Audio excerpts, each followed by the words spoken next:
Our story begins with footprints in wet sand.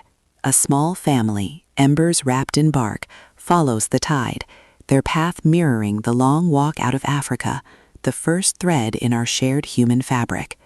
Millennia later, that same impulse to move and build transforms the great river valleys.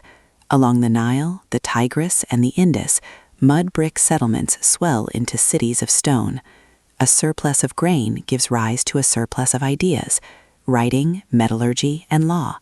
For the first time, power is not just held, but recorded on tablets of clay, anchoring dynasties and shaping the world's first empires. But empires are built on more than grain and stone. They require a shared story, a reason for strangers to live by common rules.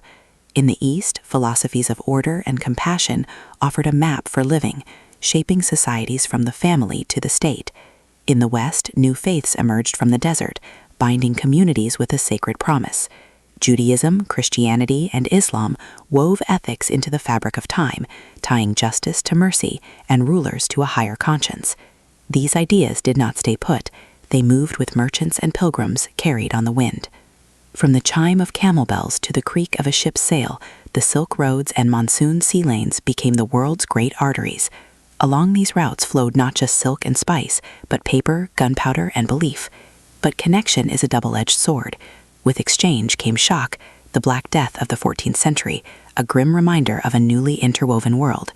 Yet trade swelled, and so did ambition. From the high terraces of the Andes to the maize fields of Mesoamerica, human ingenuity reshaped the land. These ancient networks are the ancestors of our own, a foundation that helps us understand the world we inherit, as winds of change prepared to push ships toward horizons no map had yet charted. Around the year 1500, on a noisy quay in Seville, the world changes on a dinner plate. A sailor bites into an Andean potato, while new diseases travel in the opposite direction. The Columbian Exchange redraws the biological map of the planet, reshaping diets and destinies. These new global connections do more than move goods. They shatter old certainties.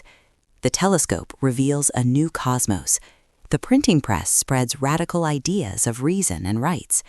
From Paris to Haiti, revolutions test these ideas in fire, while in Manchester, the thrum of a steam-powered loom announces a new age.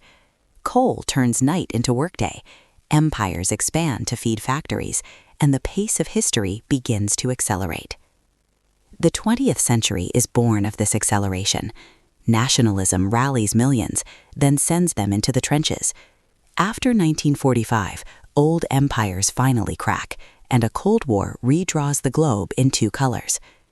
But by the century's end, a new web of undersea cables links markets, protests, and cultures in an instant.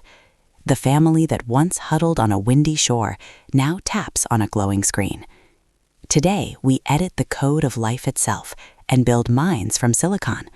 These forces carry with them both the promise of cures and the peril of climate shocks and viral disinformation. They shape our work, our politics, and who we believe we are. And now we face the bill for all that speed, and the enduring question of who pays the price.